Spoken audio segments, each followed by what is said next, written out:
And we are back for the West Coast Heat Check, February 25th. At the date of this podcast, I'm joined by the big skinny there on the left or right. I don't know how this video pans out by the time we produce it, but the other guy on the screen is Eric Dennis the Menace, a writer, NBA extraordinaire, and a Bulls fan. We are so grateful for him to join us on Robert Dieter's birthday. Unfortunately, due to the birthday celebrations, he was too drunk and passed out to join us. We have a lot of very interesting topics to discuss in tonight's show. Our face-off is featuring these two guys and whether or not they have the correct and the most intriguing top 5 Minnesota Timberwolves of all time.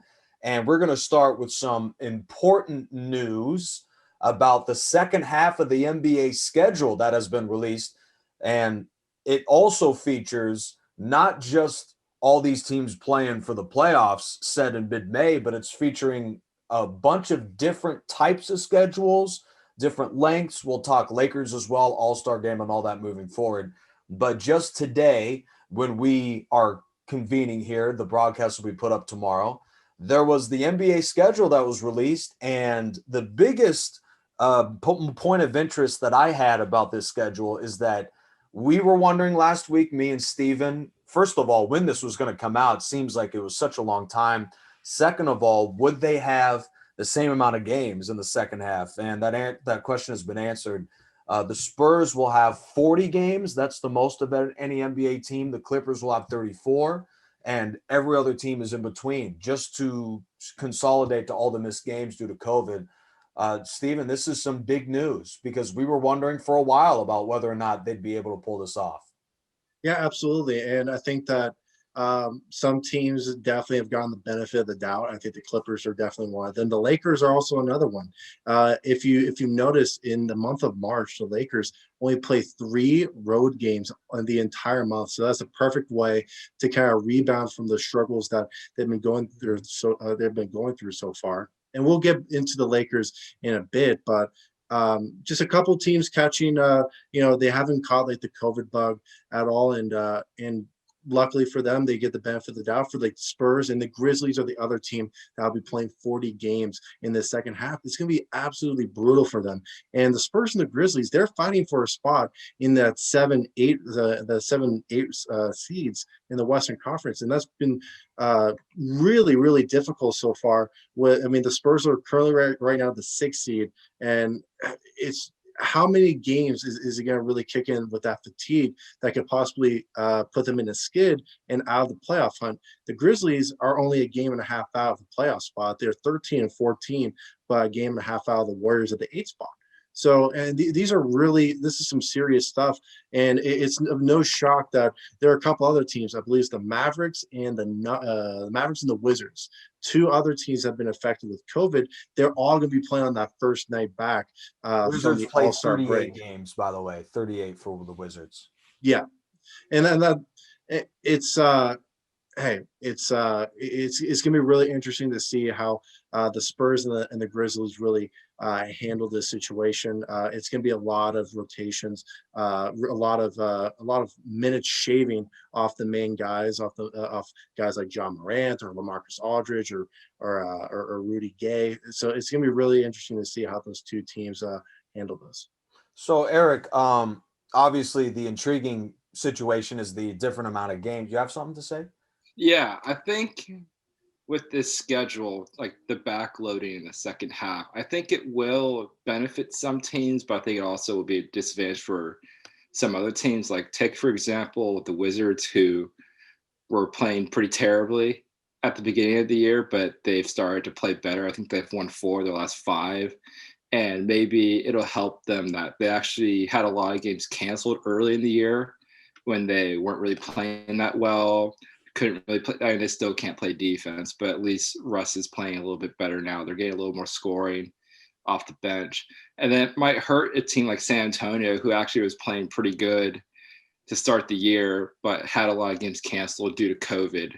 And, in an NBA season, you have a lot of ups and downs where you're playing well, then you're not playing well. I think maybe the Wizards might have caught a break where they're not playing well to begin the year, and then a lot of their games become canceled maybe they're practice a little bit more and just work out some of the kinks and troubles with their team, which could help them do well in the second half, or at least better than they did to start the year. Interesting. And that actually plays into the question I was going to ask you. So, with 40 games for the Spurs and 34 for the Clippers and everything else in between, no matter what way you slice it, packing that many games in a 68-day stretch, which is the stretch between the start of the second half to when the season ends, play-in games are 2 days after that. Is that too quick of a turnaround for all these back-to-backs? Should they have done the 72 games?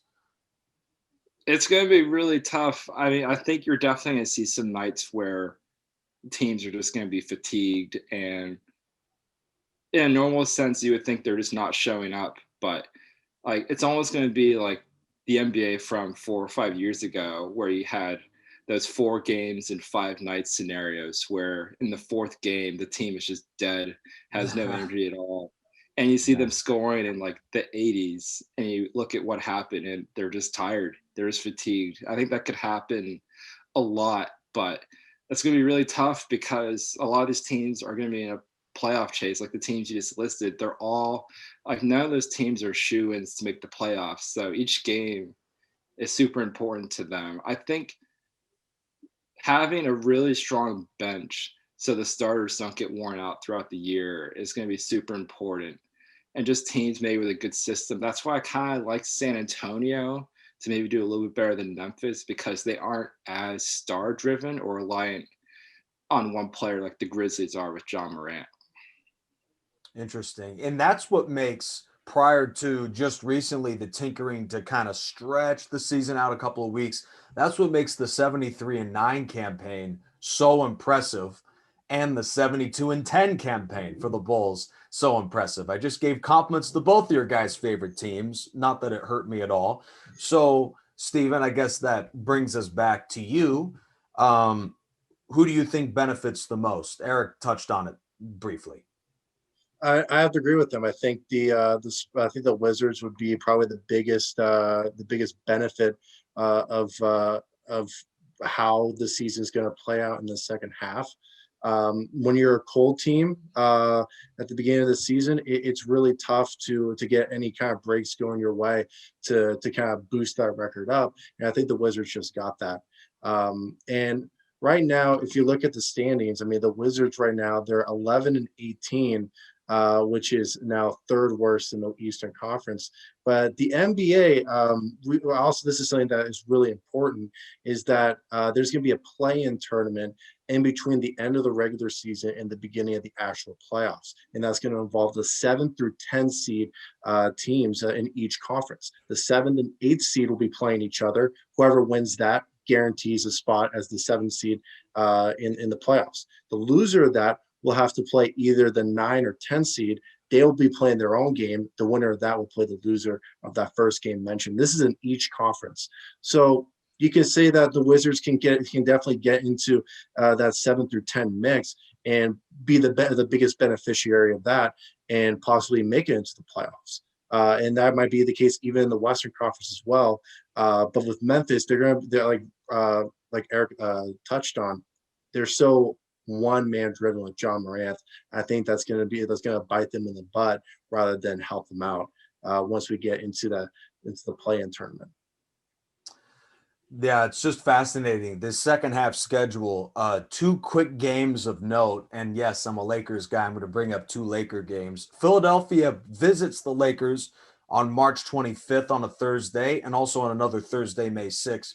The Battle of LA continues with the Lakers and Clippers. Those were 2 games. I looked at the schedule. I'm sorry. I tried to add something else.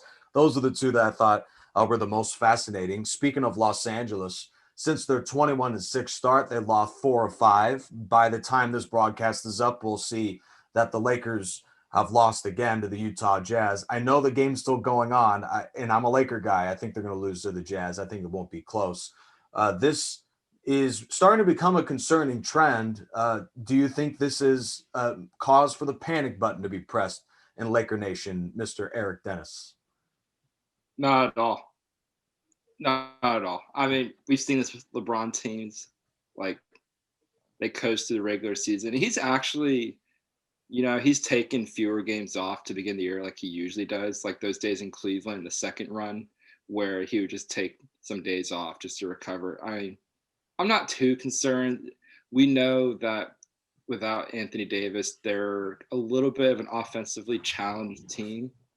I mean, without AD, LeBron really just has to do all the heavy lifting, like that 2018 Cavaliers team, where the second best player was Kevin Love. And Kevin Love at that point was like not his usual Minnesota self. Kind I'm of like not that one that year worried. when Rodman didn't want to play for a little bit, got that Yeah, surgery. he went to Vegas. Yep. Yeah. Yeah, just like that, Um, huh? no, because at the end of the day, I do think like once the playoffs come, their defense will return to its normal self, and defense wins championships. And AD's the anchor of that defense in the middle. Whether he likes playing the five or not, their best lineups are when he plays the five. So I'm not too concerned. I think just a little bump in the road for LA. I agree with what Eric said on that.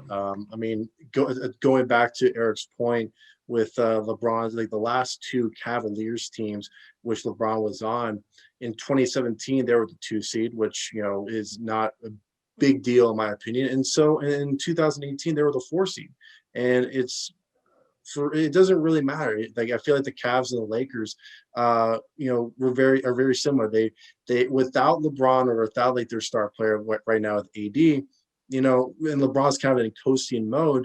They're not the greatest team out there. They're clearly exposed offensively and a little bit defensively as well. But and again, nothing to be worried about. I mean, we're only in the middle of the point of the season. Like I mentioned earlier, they get 3 road games in the month of March. I mean, by the time AD comes back, the Lakers are going to be rolling, and Yeah. they'll probably they'll just carry that over to the playoffs. So for LA's got nothing to worry about. The LA team that's got the most to worry about is definitely the Clippers because they see that schedule, and although they're playing the 34 games, they obviously know that if they were to make a run to the finals, they got to go to the Lakers, and they could be hot at that point and unbeatable. Oh, unbeatable. I like it. Were you say something? Yeah, I will say also to back up Steven's point, it's even less of a factor being a lower seed this year when there are no, I mean, most likely there won't be any fans. I mean, there won't be really a true home court advantage. So if you're a 4 seed, I guess if you're like traveling to Denver, like you have to deal with the altitude. But if you're not dealing with fans, I mean, I really don't see like why it would be so important to get that number 1 seed when you can just turn it on in the playoffs like he did those last and like LeBron did those last 2 Cavalier seasons. That's with no fans because the fans is what makes like road games tough. With no fans, I mean, Lakers would be fine. That'll be fine.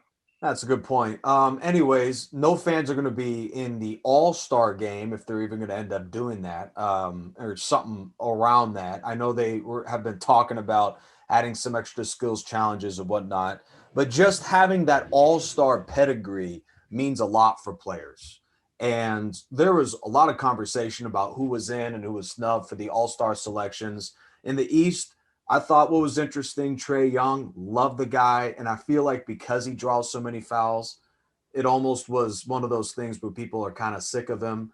And he was a fringe guy, and they would rather put in like a Jason Tatum or something like that. Not or Jalen Brown. Not that I totally disagree with it. I just feel like that was interesting. In the West, I feel is even more interesting because there is so much steam about Devin Booker going in, but the West is loaded, Steven. I mean, with Steph Curry in there, with LeBron, with Dame, all of a sudden you're running out of spots. I can agree to that, but personally, in my opinion, for a guy who hasn't played the majority of a season in Anthony Davis, I mean, he's had a good year, but I don't think Agreed. he's an all-star. Agreed. Yep. I think that I think Devin Booker, this is his time. This is Devin Booker's time. He's finally got the team. He's still playing an active star role for this Phoenix Suns organization. And they're what 20-10 this year. This is we haven't seen a Suns team like this in the Devin Booker era. I think he needed to get his credit. Unfortunately, he didn't at first, but the fact that AD is out kind of gave him kind of like a soft replacement spot onto the All-Star team. That's kind of a slap in the face, in my opinion. I think Yeah. Devin Booker has been incredible this year, along with Chris Paul, who's an All-Star as well, and he's deserving as well. So I think it's just really disappointing. I think I would have rather had Chris Paul as the replacement and Devin Booker as that solid reserve guy in the West. Than to just kind of dismiss Devin Booker's really unfortunate, but it's just deserving that he's in. And then just to touch on the Eastern Conference just for a little bit, you mentioned Trae Young, and he's kind of a one-man show. I mean, the Hawks, they're not that good outside They're of not, for him. sure. But I completely agree. I think the fouls, kind of like the reputation that he has, unless he's a starting all-star caliber type of player, which he hasn't been this season, He's I don't borderline. think. Yeah. Yeah, he's borderline, but I don't think like the fact that he draws so many fouls. He is almost similar to James Harden, but James Harden I think is more talented than Trae Young by a mile. I mean, MVP, 3-time scoring champion. That's James Harden. But with Trae Young, with the reputation that he carries, I think it's deserving that he's not an All-Star this year. Maybe he'll be a replacement spot if someone gets injured, but like guys like Zach LaVine, like Julius Randle, even like Ben Simmons, I think they have had more deserving seasons than Trae Young. Yeah, I mean, I'm gonna be honest. I hate watching Trae Young play basketball. Wow. All right. It's I didn't want to talk about Trae Young this much, but you're really boiling my blood here tonight, Eric. It's infuriating. I hate the fouls he draws. I think it's a cheap way to draw fouls. Like, What, you don't think jumping into somebody's area defending you is you don't think that's basketball? it's just not my style when you all of a sudden stop and then back your body into someone and draw a foul. That's not my style. But anyway, All right. he also doesn't really play any defense either, which hurts his team. But I was fine with the All-Star list. I like the All-Stars in the East. I do think Tatum should be an All-Star. Just if Tatum doesn't play. Do you think Tatum and Brown should be an All-Star? They just fell behind below 500 with their loss to Dallas. Because without them, that team would be a shambles. And the reason the Celtics are struggling is because Kemba Walker's been a shell of himself, which I'm going to touch on later in the show. Mm-hmm. And they also really missed that third playmaker in Gordon Hayward. Even if like Hayward wasn't at his best, he still had high basketball IQ, pass the ball, play good defense. But back to the All-Stars, I like the All-Star list except for Devin Booker not being on it. I was really disappointed in that. And that's where I think sometimes the casual fans just see that the Lakers are doing well and like vote for AD. And it's like, I just think Booker deserved it a lot more. And I think if you watch basketball on a nightly basis, you see that like Phoenix is really good because of Devin Booker and Chris Paul. That backcourt's really electric.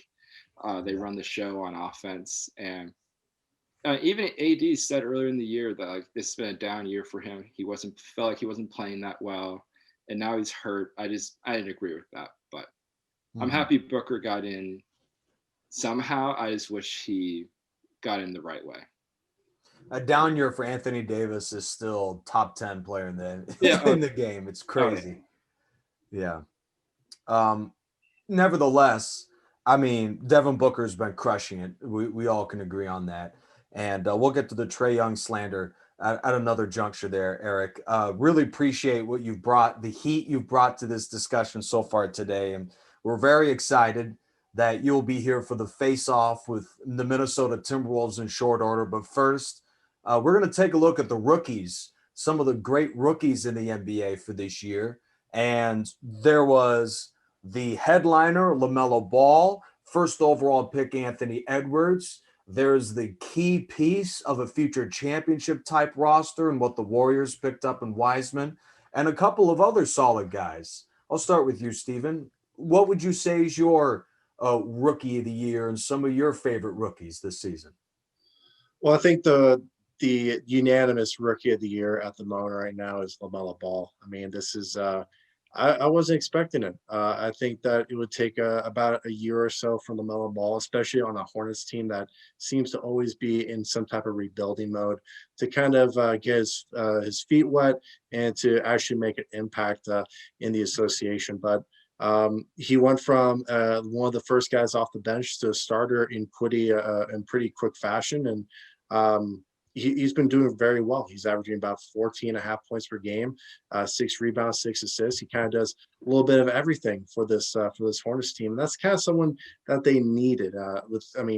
I'm not comparing him to Kemba whatsoever, but so far the signs look good for Ball in Charlotte. He had a nice little 34-point game against Utah earlier this Jeez. month. He had 21 on Monday, so he definitely has the capability to put up really good numbers on some nights, and that's kind of what we expect out of rookies. Nothing like super consistent, but a very nice start to the career of LaMelo Ball.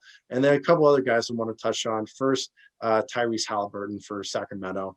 He's third in scoring among rookies, second in assists. He's shooting 44% from downtown. He's having a really good year. It's being marred by the fact that Sacramento is playing so poorly. They're actually going to be my cold team. We'll get to the hot and cold Oh, later on the show. But he's been putting up some great performances. Like against Brooklyn, recently he put up 23, 9, and 5. I mean, those are some solid numbers against a Brooklyn defense that is still decent. I mean, that they give up quite a few points, but it's still a decent defense with a ton of experience. So keep an eye out for Tyrese Halliburton in the next couple of years. If Sacramento could get some defensive help in that time period, they could contend to be a playoff team. And then Anthony Edwards. I mean, we all know about the slam that he had recently. That was insane against the Raptors. So, and being the first overall pick, it comes with a ton of high standards.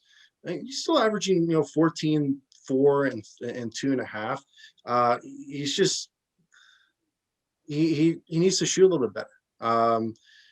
He's shooting about like 23% from the field, 17% from downtown. He needs to kind of bump that up. you But think? yeah.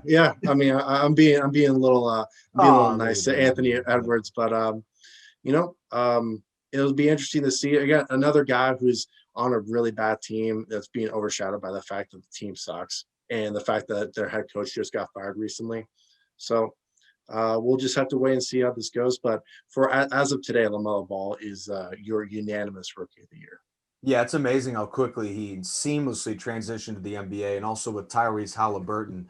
I mean, him working with one of the worst coaches in the NBA, Luke Walton, him should be probably rookie of the year with just how good he's playing with such a liability at head coach. Anyways, go ahead, Eric. Yeah, you touched on Steve. Love LaMelo Ball. I love how he gets his teammates involved. He's a very unselfish player.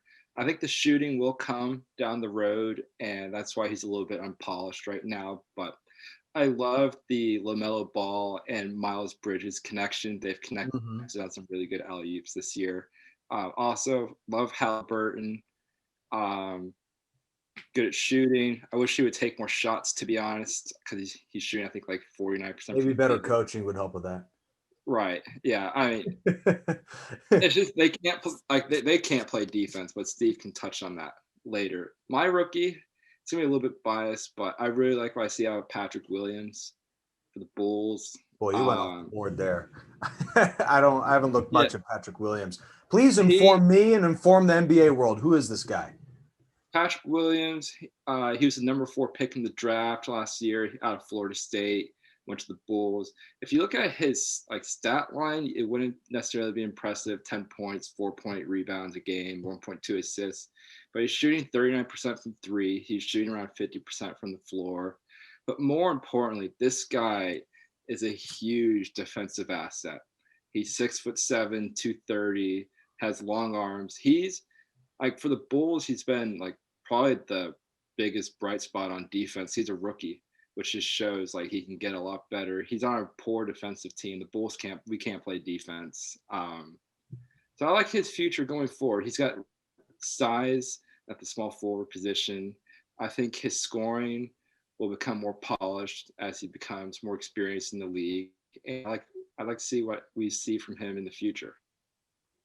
Very interesting. I love how this show isn't just about shock value. We really like to educate you folks in the NBA, but we have to have at least a little more conversation about LaMelo Ball because of his comparisons with his brother, who did come out as a rookie and look pretty good. In fact, his numbers for a while as a rookie were better than any season in his career. It was amazing how great of a start he had.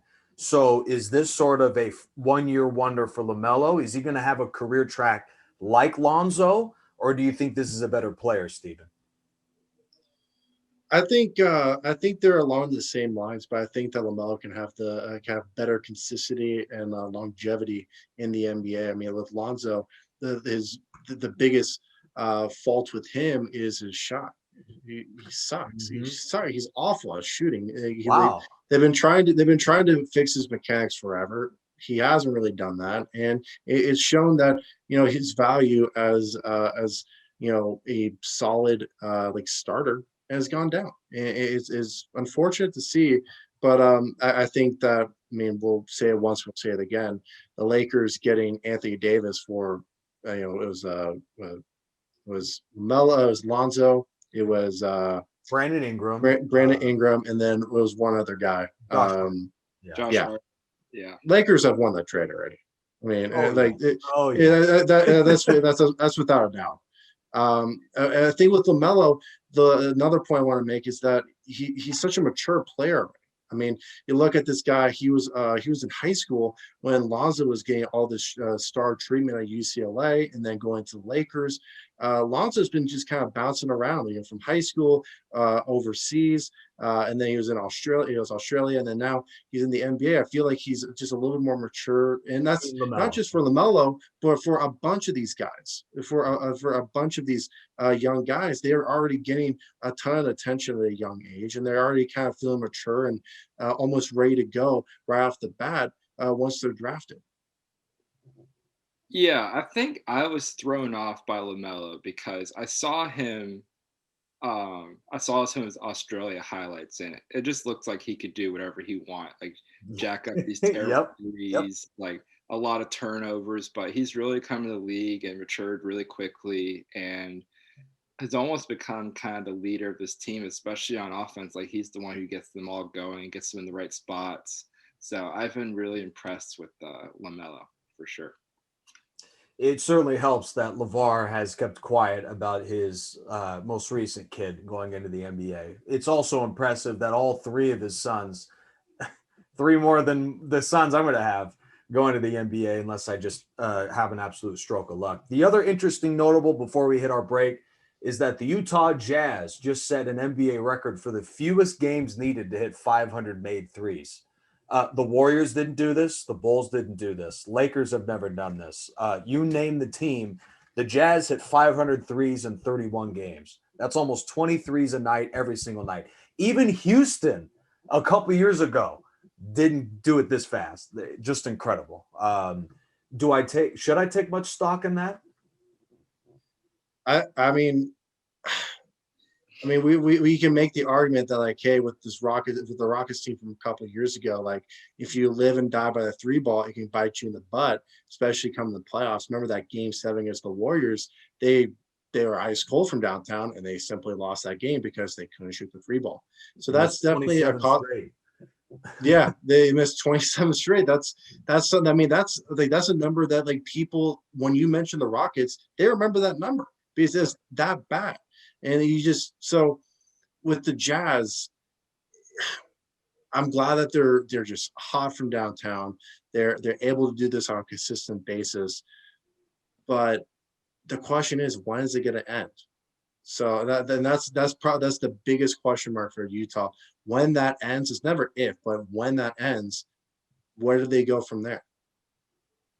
Yeah, I'm just going to say it right now. I don't really believe in Utah.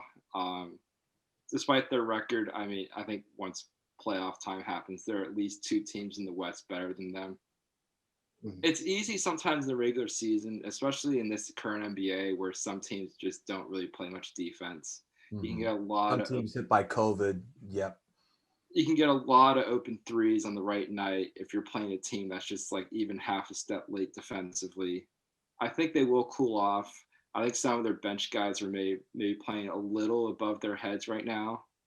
I'm not sure if you can rely on Jordan Clarkson as your sixth man off the bench. I Me wouldn't neither. bank on that, Me neither. especially in the playoffs. So like okay, I'm like glad Utah are doing well right now, but I think they're going to be our good regular season team that gets bounced in the second round of the playoffs.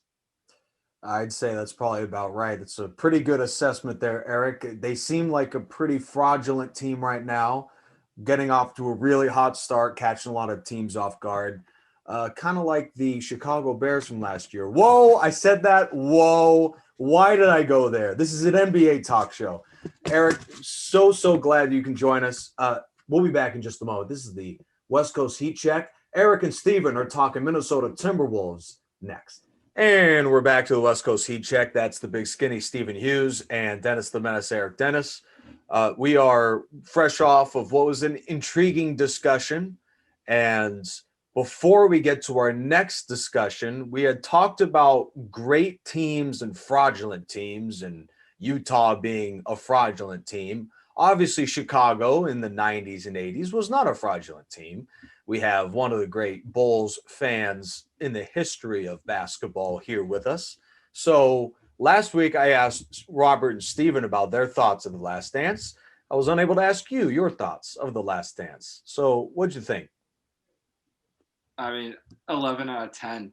I mean, Wow. couldn't have been any better. I think what it showed people too was like, well, one obviously like how much Michael cared about winning.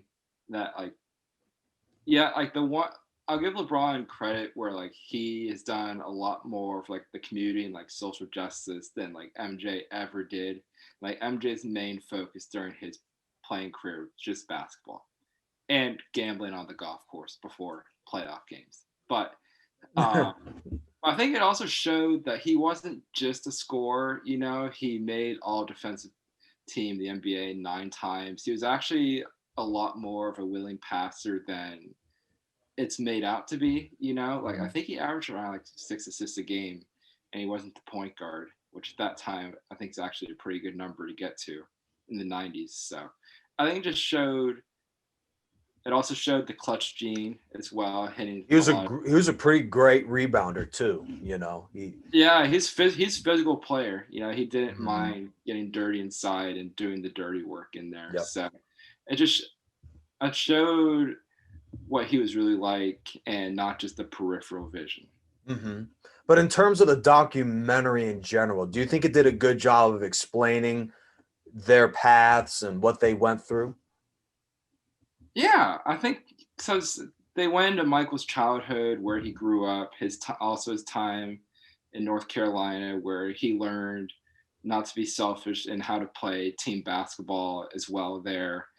Talked a lot about his mom and his dad and his upbringing. So I thought I did a sufficient job. Maybe it could have been a little bit better, but I think 10 parts wasn't enough. I thought they maybe just could have gone into his background just like a tad more. But I think for the most part, it was really good. Well, you said 11 out of 10, and then you said that stuff, so I don't know. And then also, I asked you about The Last Dance, and somehow LeBron got into that discussion. And I say all that to say this. We will, and we've been saying this on a lot of episodes, we will have a LeBron MJ debate. It's coming. Just stay tuned on the West Coast Heat Check. But first, we're going to have a different type of debate. We have face-offs for weeks of the different teams in the NBA. And if you followed this podcast long enough, soon enough, you'll know the greatest players of every team in the NBA in the history of the sport. And today we're talking Minnesota. Now, I'm very intrigued about where one of my favorite players, former Bruin himself, and UCLA great Kevin Love is going to land on both of your lists. I will start with Dennis the Menace, our guest for tonight's show. What is your Minnesota all-time starting five? Should I go from 5 to 1 or 1 to 5? You do you, man. This is your show and your journey. Okay, so I will start at number 5. Number 5, I have Stephon Marbury. He played 167 games for the T-Wolves. This will be kind of a recurring theme of this list. The T-Wolves don't really have an extended history, and a lot of these players had a lot of short stints with the team, only lasting from 2 to 4 years. So not too many games played. He played 167 games. He averaged 16.7 points a game. He was an excellent scorer. He was honestly a really underrated facilitator as well. He's a really good passer of the basketball. And he's fifth all time for assists, which is pretty good. Number 4, I have Sam Cassell. He only spent 2 seasons with the team, but one of those seasons was the 2004 Minnesota team that was the best Minnesota team of all time, considering where they got to in the playoffs, which was the conference final where they lost to the Lakers. Um, he was an excellent shooter. I feel like he would be great in today's NBA. He shot 40% from three at the time in his time with the T Wolves, and his only All Star appearance came in 2004 with that Minnesota team. So I think he was just really good in giving a second option to KG. Number 3, Karl Anthony Towns, first overall pick, 2015 draft. Great offensive player. When I watch him play, I don't really see any weakness whatsoever. He can shoot, he can post up, he has great touch, great mid-range game. Also, really good 3-point shooter for his size. I would have put him at 2, but his teams have never been good. And I'm not saying that's entirely his fault, but they've never really been in contention. Their defense is always horrible when he's on the floor, and he's a main part of that because he's just not the rim protector that he should be. But because of his offensive capabilities and really carrying the load offensively for that team at points, I have him at number 3. Number 2, I have Kevin Love, your UCLA Bruin. He made 3 All-Star appearances while in Minnesota. He's 7th all time and made shots for the team. The one thing I give Kevin Love credit for, his teams never made the playoffs, but they were close on a couple of occasions where I think they finished around 500, like 41-41, like 39-43. And those teams were okay. Like it was him, like Kevin Martin, and a couple other players. But I felt like he carried the load a lot and helped them win a lot of games that necessarily they probably shouldn't have won. He's also 4th in 3-pointers made for the T-Wolves. So he could post up, he could shoot, and he could do it all, pretty much all offensively. Number 1, pretty obvious, KG, also known as Kevin Garnett. Played 927 games for the T-Wolves. He was on that 2014, which was their best team in franchise history. He won the MVP award in 2004. He made 10 All-Star appearances, averaging 20 points a game. More importantly, great team player, good offensively, great on defense, really challenged teammates to get better. He always had his teammates back. KG was not a guy you were going to mess with if you were on the other team. So KG for me is the best Timberwolves player of all time, and that is my top 5. You're sticking with it. Very nice. All right. Well, that's a solid top 5, Eric, but here's mine. At number 5, I'm going to go with Sam Cassell. The reason why I put him at 5 is because he only played a couple seasons with the Minnesota Timberwolves. I'll get to my number 4 in a sec, but for me, the number 5 argument was between Sam Cassell and Wally Szczerbiak. Szczerbiak played 7 seasons, his best seasons with the Timberwolves, and he just barely missed the top 5. Basically, in Minnesota, can agree with this. 2 words: plantar fasciitis. He was just injury played his entire career. But for Sam Cassell, he only played a couple seasons with Minnesota. But Eric touched on that. He was on the best team in franchise history, a team that made it to the Western Conference Finals and put the Lakers up to 6 games in that finals before eventually losing to them, to a Kobe and Shaq Lakers team. I mean, pardon me. I mean, it was really the Sam Cassell and KG duo that really carried this Timberwolves team that far that season, and they were supposed to be they're always supposed to be a decent team. I think they're over under that season was about 54 games won in the regular season. They got to 58, and they were a top 5 team, both on both points per game and opponents' points per game. So just insane on both sides. And Sam Purcell was one of along with KG, who's clearly my number one, a huge catalyst for that team. At number 4, I'm gonna go with Andrew Wiggins, a guy who just recently left the team. Back in his rookie year, he was the rookie of the year. He was part of that all rookie team as well. Averaged about a little less than 20 points per game during his time in Minnesota. He ranks second all time in points scored. He also ranks in the top 5 in steals and is also in top 10 in rebounds. So the argument for me now is the reason why Stephen Marbury wasn't in it, and I'll get to that in just a sec. But with Andrew Wiggins, Eric attested to it. Along with Karl Anthony Towns, the teams were really never that good for Minnesota. They did make it to the playoffs one year, but that was a star-studded team with Jimmy Butler, but that ended in just pure chaos and dysfunction. And Jimmy Butler just happily leaving Minnesota to go to Miami, or part of that'll be Philly first, and then Miami. Mm-hmm. At number 3, I don't think you'll really care for this, Nick, but I'm gonna go with Kevin Love at number 3. How could you? Kevin Love at number 3. You talk about 3 All-Star appearances as a member of the Timberwolves. You're talking about 19 points per game. You're talking about 12 rebounds per game. A guy Pretty good numbers. Yeah, decent numbers. And for a guy that he shot 36% from downtown for Minnesota, and he was traded to Cleveland before really the revolutionization of the 3-point shot made by Steph Curry. He was traded to Cleveland in the 2014-2015 season. That was the season that Curry really popped off, and that was the year the 3-point ball really began. And he was already shooting 36% as a center / power forward. Solid player, but the fact of the matter is none of his teams were good. Eric attested to it. He never made the playoffs. There were a couple of close calls, but could never really get the job done. Karl Anthony Towns is number 2. Eric doesn't know much about this, but I'm a guy who loves player efficiency rating, the PER. And Karl Anthony Towns actually ranks above Kevin Garnett as with the highest PER in franchise history. Karl Anthony Towns with 25.1, Kevin Garnett with 23.7. Wow. But I have to agree, there's definitely some weaknesses to Karl Anthony Towns' game. He's not a rim protector. He has no feel for the defensive side of the ball, but Karl Anthony Towns is number 3 in offensive rating in team history. That actually ranks above Kevin Garnett, above Kevin Love, and with 119.6 to Kevin Love's 116.8.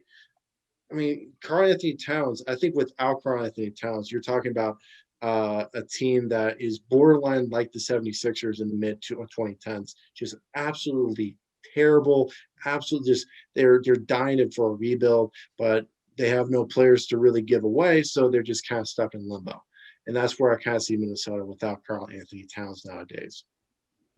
And number 1, I won't go much into it because Eric already did, Kevin Garnett.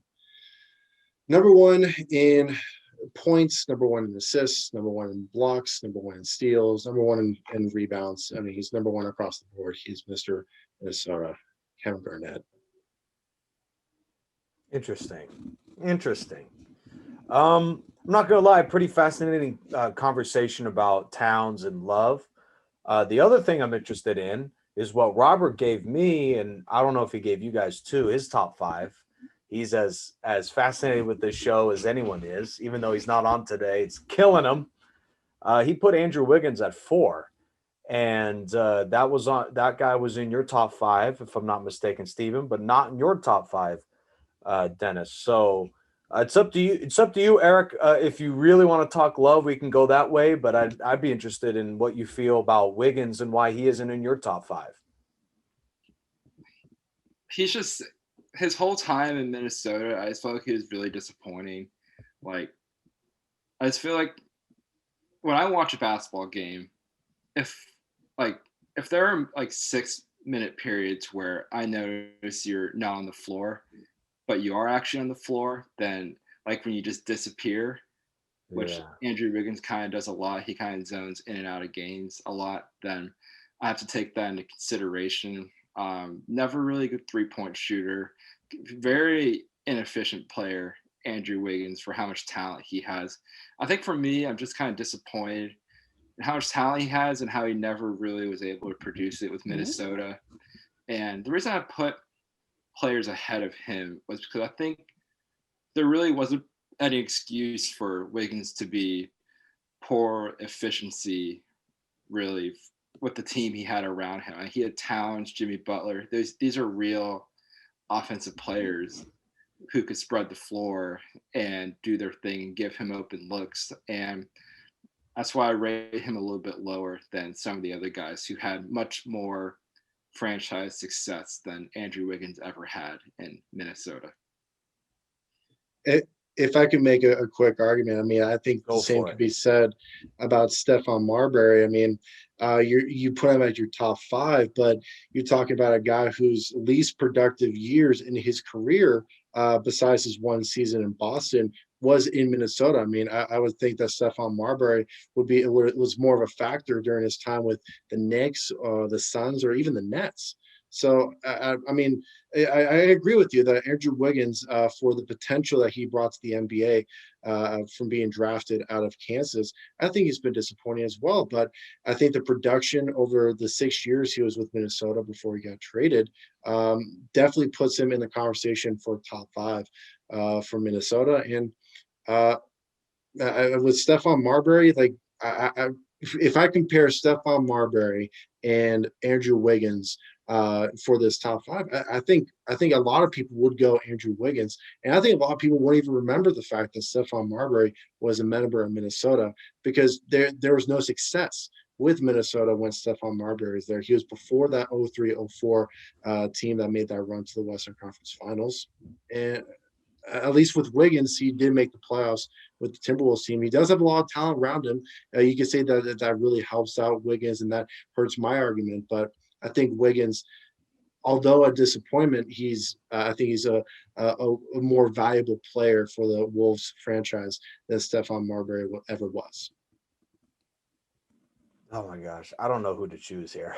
I don't know. Both of you guys make very interesting arguments, but I am of the mindset, if I were to go either way, that uh, I would probably say that Marbury should be higher up than Wiggins because, like, I forget who mentioned it, but when Jimmy Butler was around and Cat was around, Wiggins was a third wheel. He wasn't even, Jimmy Butler was more important. It almost makes you wonder if Jimmy Butler, given the short time period, should be ahead of Andrew Wiggins. Why should I feel that way, Eric, or why shouldn't I feel that way? You just said it. I mean, if you're the third option on a team, like I'll compare it to the Warriors when they had KD, like totally different team, but in the 20s for this 2017 Warriors, Klay Thompson was the third option scoring wise, and Clay's a totally different player than Andrew Wiggins. But when you're the third option on a team with two really good other good offensive players, you tend to get a lot of good looks offensively because usually the better defensive players will be on the other top two guys. And I just feel like Wiggins, like despite maybe having some good stats, just wasn't good enough for me being the third option and just not really having the impact on games that he really should have. I'll put it this way. If he has more of an impact on those Minnesota teams, I think Minnesota's ceiling would have been much higher because they had a good ball distributor and Jim Butler's not a point guard, but he can run an offense. And then you have Cat, really skilled offensive player. I just feel like Wiggins should have been a lot better when he was in Minnesota with those two especially, and he just wasn't not efficient at all. And I also remember Ricky Rubio was as important a piece as Wiggins. Stephen, what do you have to say about that? Honestly, in my opinion, I thought Ricky Rubio. I think if you could say honorable mentions, I wouldn't even think of Stephon Marbury in my honorable mentions because again, he's wasn't that relevant for this team. I mean, they made the playoffs once, but they were a early first round exit with Stephon Marbury as a team as a rookie. I think that Ricky Rubio and Wally Zerbiak had a bigger impact on the franchise in turn. And I love this is my theme. The theme of my top five is longevity and consistency over time. And Ricky Rubio and Wally Zerbiak, in my opinion, clearly offered more to the Wolves franchise over the 7 years that Zerbiak played, and I think another 7 years that Ricky Rubio played for Minnesota, rather than the 2.5 years that Stephon Marbury played for the Timberwolves. And that's the reason why Marbury is not close to my top five. That's why Wow. That's why I was thinking my argument was going to be okay whether Sam Cassell or Wally Zerbiak would be my top five. But I went against my theme because Sam Cassell was that much of an impact for that 03-04 Wolves team. Like you said, Eric, the best team in franchise history, number five. And then Wiggins, he's number two in points. I think if you're number two in points for any franchise, you're definitely deserving to be in the top five. No matter what franchise you're in, no matter how bad it's been, like Minnesota. Man, oh my gosh. I have to choose somebody, and I'm gonna choose the big skinny because he brought the heat. He was really, really impressive. I cannot disagree with your thoughts of just the longevity and how good of an argument that is. So while Erica's on mute, can you talk just quickly about how Eric does not know anything about the NBA? No, I can't do that. I mean, Eric. I think Eric, along Here's your with chance. no, I can't do that because he offered. Honestly, I thought I was going to lose this. I think he brought up a great argument with Stephon Marbury, but when I was thinking about this, he wasn't in my top five simply because of longevity, and that was the theme that probably cost me at the end of the day last week when we were talking about the Atlanta Hawks. I didn't put in Pistol Pete Maravich. I put instead, I think it was Lou Hudson and I think John Drew as well, because of their longevity, consistency, rather than Pistol Pete's 4 years. And I kind of went against the grain a little bit with my number five pick with Sam Cassell, but Eric was spot on in my opinion. With Sam Cassell being the top five, I think Kevin Love. I mean, that's a solid argument you can make between Kevin Love and Cat being at 2 and 3. Personally, for me, I went Kevin Love with 3. But I think everybody can realize that Eric's got a lot of knowledge in the NBA, and it's nice to have him on, but it's also nice to beat him. So that's where I'll end things there. All right, fine. You had your chance, but he's not on mute anymore. So great stuff. Just awesome stuff. I think personally, I think you have Wiggins a little high, but it doesn't matter when you come up with a great argument. I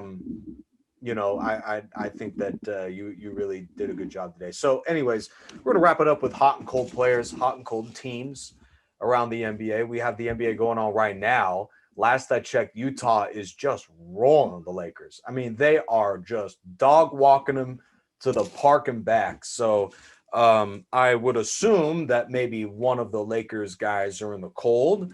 I'll lead us off in terms of hot players. One of the two is Utah's Jordan Clarkson. And as a Cavs, when LeBron was there, as a guy who was watching quite a bit of the Cavs, I have no idea who this player is. He was with Cleveland, but I couldn't tell. He would just make one or two shots off the bench, and that was it.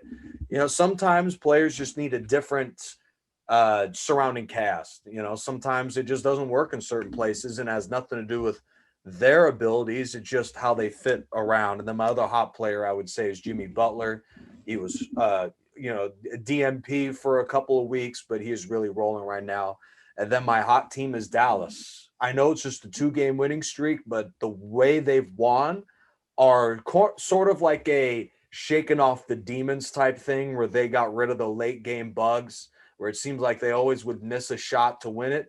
Luka was excellent, and he really pulled through for Dallas, who is my hot team. So, Eric, who are your two hot players in your hot team from the week that was in the NBA?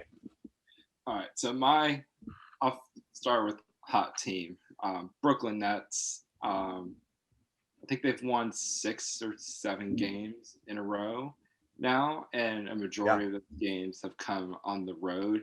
Offensively, even without KD, the last few games, they're just really hard to guard. They have like Kyrie and Harden on the same team is pretty tough to guard offensively. And they have some decent role players. I love Joe Harris. I love what he brings to that team. Defensively, they could be better, but the thing is, they're getting stops when they absolutely need to, which is at the end of the day the most important thing, and that would be super important come playoff time. Hot player, Luka Doncic. He's really stepped up. Last 10 games, he's averaging 31 a game. He's had two 40-point games in the last 2 out of the last 4 games. I hit 2 just incredible shots last night to beat Boston. I think they were both 28 footers. I mean, just back to back in like 15 seconds. I mean, and it's not like both those shots were really well contested too. I mean, if you're playing pickup and a guy hits a shot, if you have a hand in his face, like you just kind of tip your cap and say, "Good job." Like there's not really done a better job.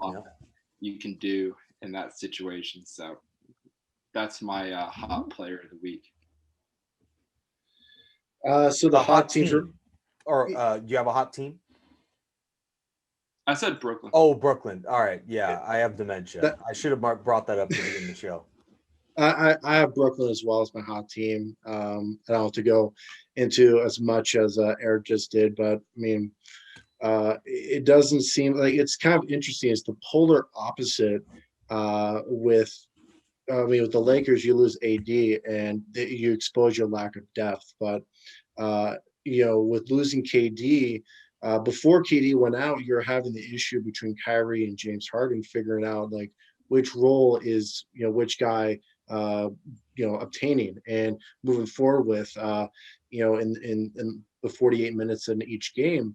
They figured that out. KD got hurt, and they've been humming. It's been something to watch. I think James Harden, he's averaging 11 assists this year, which I would have never seen that coming during his time in Houston. So it's been fun. It's been really fun to watch. All their games are very entertaining to watch. But again, defensively, they have some liabilities. I think DeAndre Jordan, you'll be seeing less and less of him as we get closer to the playoffs, and we'll see. He'll be probably on the bench for about 46 minutes a game once the playoffs come around, because like Eric alluded to, I believe it was off the air, when we were talking about big men in the playoffs, guys so like DeAndre Jordan and Rudy Gobert, who are primarily rim stoppers. You're talking about guys that are it's simply a 4v5 on the court during the playoffs, because a lot of teams like to go more small ball and rely on the 3-point ball to win key games in a series. So that's the one thing the Nets are going to have to figure out. And I know the trade deadline is not until late March, so they got some time to figure that out. But so just a glaring issue for the Nets, that they need to figure out if they want to make a serious run for the finals.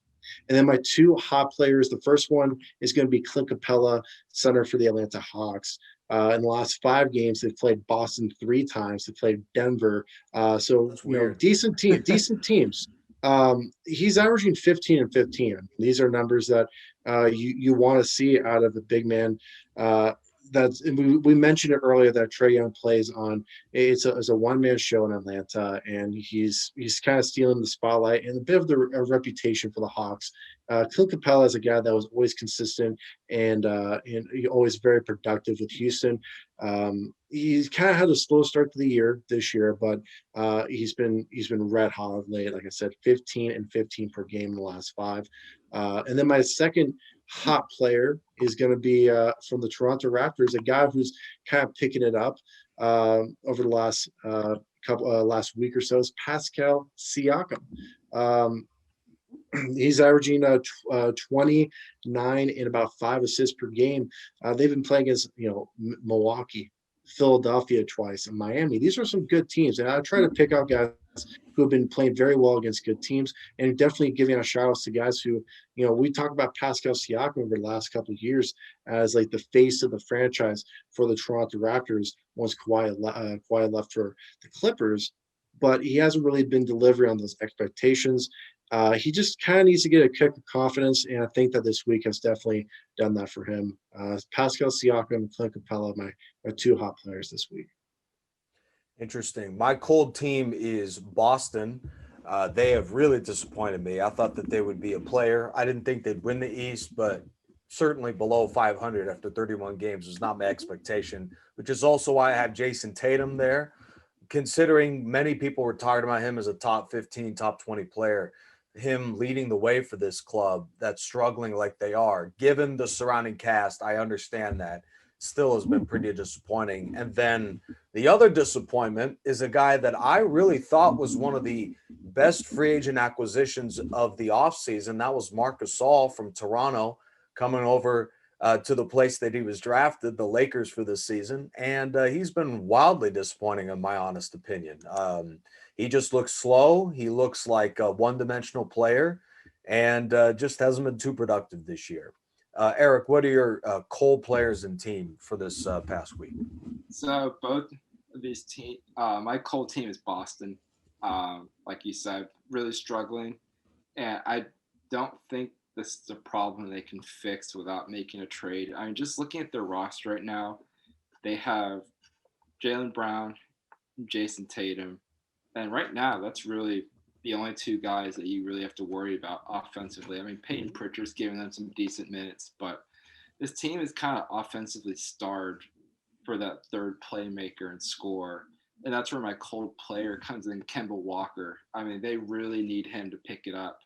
The fact that he's really struggling, like last night, did he even play last night? No, he didn't even play last night. But he's got a lot of games where he's shooting like 5 for 18, 7 for 22, and just missing really like not in and out or like straight on, but like even just like to the side or like some even like hitting the backboard. He's just really struggling offensively. And if he doesn't pick it up, I really don't see how they're going to improve offensively without making a trade.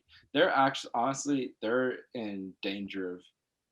It's early in the season, but if they don't start picking it up, they could maybe have to do the playing game, which anything could happen in the playing game. So they don't want to get in that. That'd be crazy if they couldn't get past that. Yeah. Yeah, I completely agree with that. So my cold team making their second appearance as the cold team is the Sacramento Kings. They play no defense. If you don't play defense in this league, you're going to lose a lot of games and you're going to blow out a lot. Lost 8 in a row.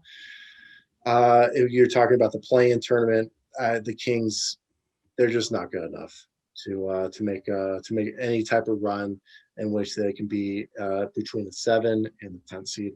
I'd say you can count them out now. That's the big skinny guarantee. The Kings are out for sure. Just like the Phoenix guarantee. Yeah. Anyway, so my cold players to start with Robert Covington of the Portland Trailblazers. Came over last season. He played for Minnesota and Houston. He played all right, but he's a starter for Portland, and he hasn't been playing all that well. He's only averaging in 31 minutes per game. He's averaging 7.5 points per game. He's only shooting 36% from the field, 33% from downtown. And this is a guy that usually shoots. He's a career 35% shooter, which is a bit of a downtick. I'm kind of nitpicking at him for a bit, but for a guy who came into Portland as another 3-point asset, he simply hasn't done that. And then since we talked about rookies earlier in the show, let's talk about another rookie. This guy has not lived up to the expectations as a number 5 overall pick in last year's draft. And that's Isaac Okoro. He started every game so far this year. He's averaging about 33.5 minutes per game. He's averaging 8 points per game. He's shooting 29% from downtown. He's shooting about 40% from the field. Just some really low marks for a guy that was supposed to be a compliment to Colin Sexton on this Cleveland Cavaliers starting lineup. He's got to pick it up soon, or in hopefully next season. because he could be a guy out of the job really soon, because the Cavaliers, with Colin Sexton, there's a certain window until you're going to have to trade him, because he's a talented player. So the question is, Isaac Okoro, can you live up to the expectation? So far, he has not. Yeah. Are you going to have your vintage guarantee type of phrase, kind of like how Charles Barkley, when he gets all of his picks absolutely right, guarantee Portland's winning the West? Now, the big skinny guarantee is Sacramento ain't making the playoffs. Let's keep it at that. I jumped the gun way too quickly on Phoenix. So in your defense, I mean, who saw them winning 20 games this early? Like, this is not right. And Dennis guarantees that the Bulls will make the playoffs. Oh. The Dennis guarantee? What? All right. Well, someone's gonna have to keep track of this, man. Yeah, of all the guarantees. Eric, you were great. You were great. Thank you for joining us today.